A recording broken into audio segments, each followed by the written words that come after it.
I know that you're trying really, really hard to not be harsh, to not be authoritative. Maybe you're just trying so hard to not yell at your kids, like you were yelled at as a kid, and you really want to be calm, and you're trying to be gentle, and you're trying to be the kind of parent that maybe you feel like you didn't have, or maybe you did have, and you're just like, I am not my mother's child. I am losing it. But honestly, this desire alone tells me that you already are a good parent. And here's the problem that nobody talks about, that because gentle parenting sounds beautiful. I love the idea. I love the concept of it. But until your child is screaming and throwing things and completely out of control, you don't know that gentle parenting isn't what we're doing here. Let me say that again. Gentle parenting sounds beautiful until your child is screaming, throwing things, or completely out of control. Because in those moments, calm is going to feel impossible. When nothing works and you keep getting more and more upset until suddenly you're yelling, and then you feel like you failed again. You're the one that feels like you need to apologize and make it up to your child. And if this happens to you, I want you to hear this. You are not the problem. You just haven't been taught what to do at each level of escalation. So just stay calm doesn't work.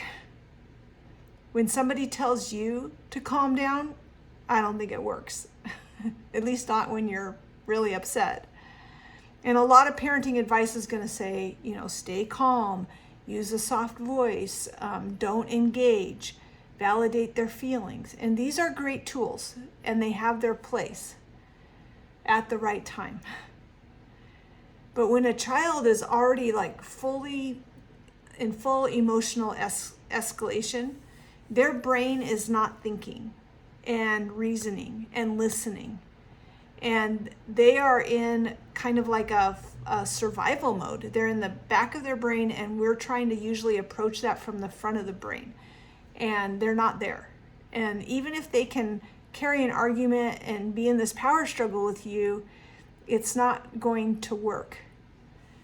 So when you try to use those calm reasoning skills on a brain that's just in survival, nothing is going to happen. And so then what happens next? You're going to go up in intensity because there's nowhere else to go. You tried coming in at this really baseline calm, and now the only way for you to stop it seems to be to go up in intensity. You're going to talk louder, you might threaten, you're going to give or threaten consequences, you're going to yell, and it's not because you're a bad parent, it's because you really had nowhere else to go because of where you're coming in and trying to meet that child. I think that the missing piece really is in knowing the level of escalation. So this is one of the biggest ideas I believe in my book, and my book is called Parenting Emotionally Distressed Kids. You are going to match your response to your child's level of escalation. I call this teaching, I call it the mountain of escalation. And if you've worked with me, then you know that I actually have a chart, a mountain of escalation chart. And when you get your book, you can download a copy of that. And then I recommend keeping it someplace where you can see it. So you're going to want to recognize where your child is on that mountain of escalation. And I know that there's other videos on YouTube that you can find about that on my channel. But the book explains each level of where your child is. And what I love about it is that it gives you practical things that you can do where that child is, what to notice and what you can do at each level. At the very bottom of the mountain is a calm baseline. And if you have a neurodivergent child, if you have a child with ADHD, if you have a child with trauma, that calm baseline is very, very rare. Not even sometimes when these kids are sleeping. They tend to have a higher heart rate, resting heart rate. They sometimes, some kids even have a higher temperature, body temperature that they run at. And you may be thinking that they are calm and regulated, and really they may not be. They're not usually living in that spot. They're living above that. And so at the bottom of the mountain, you're going to be using really gentle words. Like, that's a great time to teach, because they're able to function. I mean, if they're asleep, you can't do it anyway. So you have to make sure that they're not just distracted or sleeping, right? And at that base level, when we're calm, we are able to learn, and we are able to problem solve, and conversations work. So if you are thinking that you're going to meet your child there at that baseline, like, that's great. You're going to have to wait for those teachable moments when nothing's going on. It's not going to happen in the moment, and that's wonderful. The problem is that when they are in the middle of the mountain, which most of our kids live in the middle of the mountain most of the time, they're already frustrated or dysregulated or losing control, and they're not thinking in that part of their brain that is going to be good for having a conversation. Like, even if they can repeat after you, if they're usually not. You can kind of tell how high they are on the mountain by if they are able to follow those simple directions, and most of the time they're not. So in the middle of the mountain, you can't come in with gentle teaching words and problem solving. What do you think we should do about this? Oh, I can see you're upset. Like, that's not going to work. And when it doesn't work, you're going to go up a notch or two. So what they need, the higher they are on the mountain, they need fewer words, more structure, clear, concise direction, and calm authority. And you can have that calm authority even if inside, like, your heart is racing a little bit. But when you know what you're going to do, how you're going to meet that, and you're not just like, oh my gosh, I hope I don't have to repeat myself 30 times, and you're not repeating yourself 30 times, you are going to have that calm authority, not authoritarian and not military authority, but just calm confidence. At the top of the mountain, your child is exploding, and that's also not going to be a teachable moment. And that's going to be a moment for safety and regulation. And you're going to have to bring them down to the lower level, and they can't do it by themselves.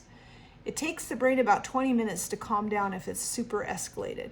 And so you're going to need some tools of what to do during that time. So if you have a child that's having a lot of explosive behaviors, maybe they have intermittent explosive disorder, ADHD, meltdowns, all of those things, and they just go from 0 to 60 in a nanosecond, you're going to need to know what to do to create safety and regulation. And I really recommend that you work with somebody like me that understands that and can teach you how to do that in your home, that isn't going to wait until somebody gets hurt in order to do something different about that. Because you're not going to be able to meet that at your baseline calm, way to deal with it. It's just not going to work. You're not going to be able to reason with them out of it or bribe them out of it. You need to know how to bring them through it and get them and to how to calmly bring them down. Soft parenting at the top of the mountain does not feel safe to a dysregulated brain. They need to know that you are strong enough and steady enough that you can see them through. What helps is to have calm firmness, a strong presence, very clear boundaries, watch where you're standing, where you are, and also not being confrontational. We're not coming after our kids in this way. We're keeping things calm and clear and concise, and we're helping them to do the right thing and to help their brains to calm down. We're helping their nervous system to calm down. We can't do that if we're at the top of the mountain either. So we're going to rise up with them, but you're going to have things that you can do. And while we're waiting for them to calm down, you're going to be getting calmed down too. No yelling, no harshness, but confident leadership. That's what kids need. And here's the other thing. If you or somebody else that you parent with is meeting kids that are in the middle of the mountain and they're constantly coming from over the top, like, you better listen to me right now kind of stuff, then it's natural that you're going to try to take that step back and to be one step, kind of below that. But you can have the confidence in knowing how you're going to do this, because assertive is not the same as authoritarian. It's definitely not the same as being militant. I have a lot of parents that tell me like, oh, my dad was military. I don't want to have my kids, grow up like that. But then when you think about how you are when you lose it, is that what you want also? I don't think so. I don't think any of us feel good when we have those moments where we just lose it with our kids. Not, just even when we yell at them or we just feel so dysregulated ourselves. Many parents are afraid to be too firm because they don't want to be harsh. And they're afraid of what happens if they get harsh. And so they're trying super hard. It's almost like the soda can that's getting shaken up inside, and then finally something happens and it all blows up. And you were trying so hard to, just to do it right? So if you're trying to endlessly stay gentle and calm and be at baseline with your kids, that's when you're going to snap, right? Because there is this really powerful middle ground. And that's what I want to help you learn how to have, is just that powerful middle ground where you are calm and assertive and connected. And it's having those boundaries, but also knowing how to uphold them and walk away knowing that even if your child's telling you, you're so mean, because you wouldn't let them hit you, or you wouldn't let them go out the door, you have that confidence and assurance that you are being the parent that child needs, especially in that moment. So it tells their brain, you're safe. I'm here. I've got you. You're not too much for me. And we will deal with this when your body is calm. We will talk later. Your energy is saying like, I'm not scared of this. I'm not leaving you. Your behaviors will never become so much that I can't deal with you. I'm in charge of keeping everyone safe, and I will do what it takes for us to have a safe home. And that kind of presence actually really helps their brain. They can sense that.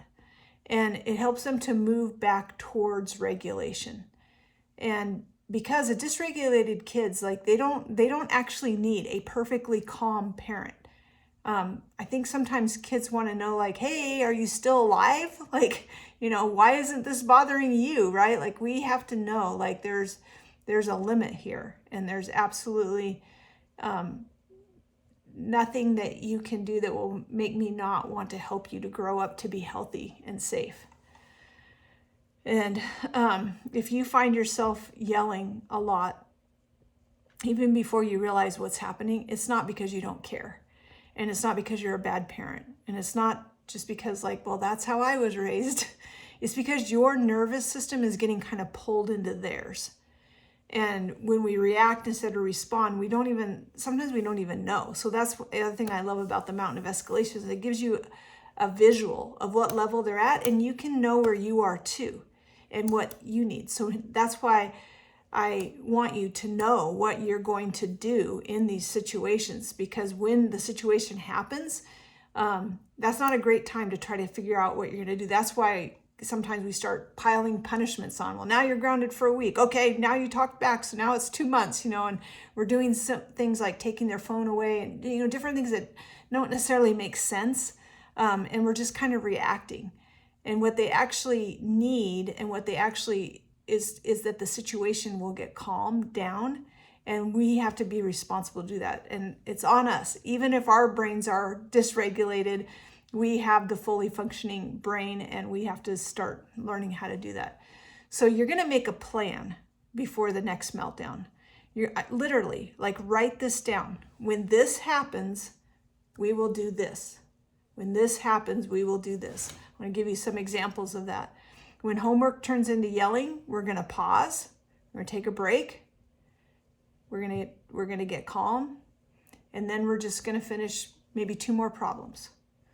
Or when bedtime becomes explosive, we're going to use fewer words, calm direction, and we might have to wait. We might not get a story, or we might not be able to have a movie night, or whatever it is that we were going to do. When they start to escalate, we're going to intervene earlier, and that's where having that visual of the mountain of escalation is really important, because it tells you kind of when you're noticing this, like, just be aware and be ready to offer more support. Planning ahead gives your brain somewhere to go besides yelling. If the only tool you have in your toolbox is a hammer, every problem looks like a nail. So if the only tool that you have is that you finally just lose it and yell at everybody, and that's when they listen, and you've tried to be calm and they're not listening, then your brain keeps telling you, like, well, that's the only thing that's really going to work, and it doesn't give you any other options. So listen, it's hard to stay calm, even when you know this stuff. And so it's really important to get that help and that support, and to have a better understanding of what calm confidence actually looks like, so that you don't still end up yelling. You're not failing. I know I've said that already here, but you need better tools for those really hard moments. And if you have a hard kid, and maybe you don't know if you have a hard kid. I have a quiz you can take. If you have a challenging kid, you can take the quiz. But go to parentingchallengingkids.com, take the quiz if you want to, sign up for a call with me, but you need better tools, because calm parenting isn't about being perfectly calm all the time. It's about being human and also being safe, and helping your kids to feel that safety from your confidence, that's what you're about. It's knowing the level of escalation and responding with the right kind of firmness and the right kind of direction. And your child, their brain needs you to help them to get back online. They cannot do it by themselves. If they could, they would, and they need your help. And staying that steady leader is what they need the most. And that's why I wrote Parenting Emotionally Distressed Kids. That's how we build a bridge to better behavior. So I give you real scripts and real strategies and real help for the moments that feel impossible. You can go to Amazon, look up Michelle Alden, and order Emotionally Parenting Distressed Kids, and it will help you. And then you can, if you need more help from that, because it's easy to read it and understand it, but doing it, you might need some extra help. You don't have to yell. You get to be in charge, and you don't have to be perfect to change your family's future. You just need a new map, and I'm here to give it to you.